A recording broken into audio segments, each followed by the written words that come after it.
8-game conference schedule versus 9-game conference schedule by College Football Analysis. The 5 Power 5 conferences each schedule their conference games differently.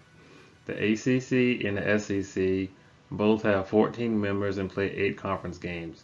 The Big 12 has 10 members and play 9 conference games. The Big 10 has 14 members and plays 9 conference games.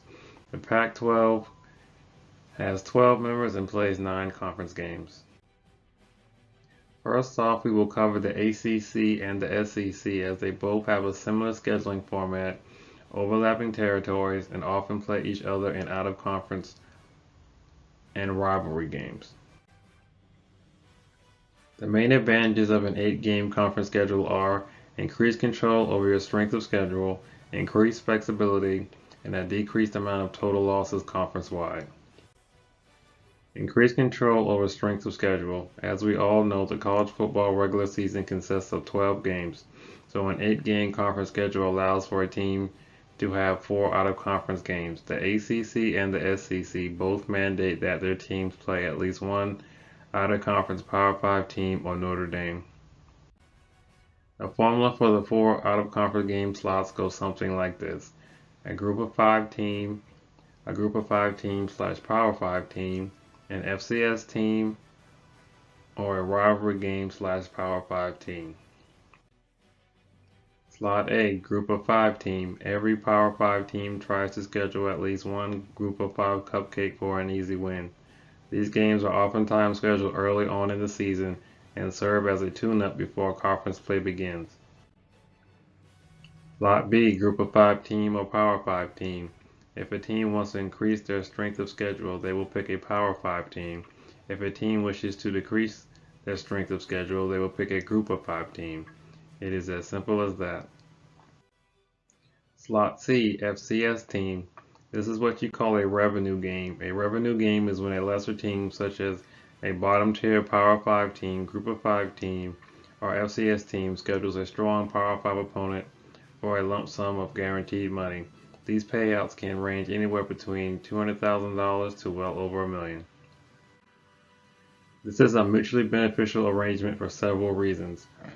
Even though upsets occasionally occur, generally speaking, it is an easy win for the Power 5 school. Many FCS school athletic budgets are dependent on these revenue game payouts. It gives FCS players a chance to play on the big stage in a game that is possibly televised. This easy win is oftentimes the 6th win that makes a mid-tier Power 5 team bowl eligible. Teams sometimes strategically schedule a revenue game a week before their rivalry game and create a pseudo bye week. This also provides a great opportunity for backup players to gain valuable in-game experience. A great example of a revenue game is when the FCS team, the Citadel, played Alabama in Tuscaloosa on November 17, 2018, a week before the Iron Bowl with Auburn, and was paid $500,000 for their troubles. They even managed to keep it close for a while. The best example of an upset in a revenue game is when Appalachian State, who was an FCS team at the time, played and beat number 5 Michigan at the Big House. The game occurred September 1st, 2007, and the final score was 34-32. Slot D, rivalry game of Power 5 team. If a team has a rival, it would play said rival every year, usually in the last game of the season. If not, a team can choose to schedule a Power 5 opponent to strengthen or weaken their strength of schedule. Generally speaking, good teams schedule bad teams or vice versa. Increased schedule flexibility. There are several cross-conference rivalries between SEC and ACC teams. These teams do not have to seek out an additional out-of-conference opponent, but generally do. The 8-game schedule allows for more flexibility in scheduling out-of-conference games when you have an out-of-conference rival. Please keep in mind that college football programs almost never schedule more than 10 Power 5 opponents in 1 year. A 9-game conference schedule plus an out-of-conference rival is 10 games. That means that schools with out-of-conference rivals would almost never play another out-of-conference Power 5 school. SEC, ACC cross-conference rivals. Georgia and Georgia Tech, South Carolina and Clemson, Florida and Florida State, Kentucky and Louisville. Some SEC teams like Alabama, Auburn, Ole Miss, and Mississippi have an interdivisional rival and have to seek out an out-of-conference opponent. Notre Dame plays 5 ACC opponents a year, which accounts for some of the ACC out-of-conference games. Decreased total amount of losses conference-wide. The third benefit of an 8-game conference schedule is that it provides less opportunity for a conference to cannibalize itself. Playing a 9th conference game guarantees that your conference as a whole will have more losses. The number of additional losses can be calculated by dividing the number of teams by 2. It is the equivalent of giving every team in one division of a conference an additional loss. In a sport where one loss can leave you out of contention for a playoff berth, minimizing loss potential is critical. It is likely no coincidence that the two conferences that play an 8-game conference schedule have never missed a college football playoff, and that no conference with a 9-game conference schedule has made the college football playoff more than 60% of the time. Scheduling format. The SEC and the ACC both use a 6-1-1 scheduling format. This format is that you play all the other teams in your division of your conference, a fixed interdivisional opponent, and one of the 6 teams from the other division in your conference that is not your fixed interdivision opponent every year. Over the course of 6 years, you'll play every team in your conference at least once. The fixed SEC interdivision opponents are Alabama versus Tennessee, Arkansas versus Missouri, Auburn versus Georgia, LSU versus Florida, Ole Miss versus Vanderbilt, Mississippi State versus Kentucky, and Texas A&M versus South Carolina. The fixed ACC interdivision opponents are Boston College versus Virginia Tech, Clemson versus Georgia Tech, Florida State versus Miami, Louisville versus Virginia, North Carolina State versus North Carolina, Syracuse versus Pitt, and Wake Forest versus Duke. Here are 3 reasons why the ACC or the SEC might want to switch to a 9-game conference schedule format. They come to a conclusion that the fans would like to see more frequent matchups between conference foes, or they start to lose revenue because fans are losing interest. The TV networks offer them more money to play a 9th conference game. They can make more money by playing another conference game. Out of a sense of fairness, the committee starts to penalize them for playing one less conference game.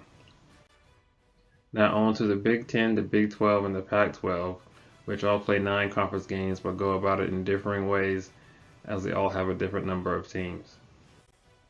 The main advantages of a 9-game conference schedule are more frequent conference matchups and better quality matchups. More frequent conference matchups. The 9-game conference schedule guarantees that a team will play every member of its conference every 1 to 4 years, unlike the 8-game 6-1-1 conference format where you play most members of the other division in your conference every 6 years. A full 12 years will pass between home games against some conference opponents. Most college football fans would rather see their favorite teams play against their conference rivals on a more regular basis. Better quality matchups.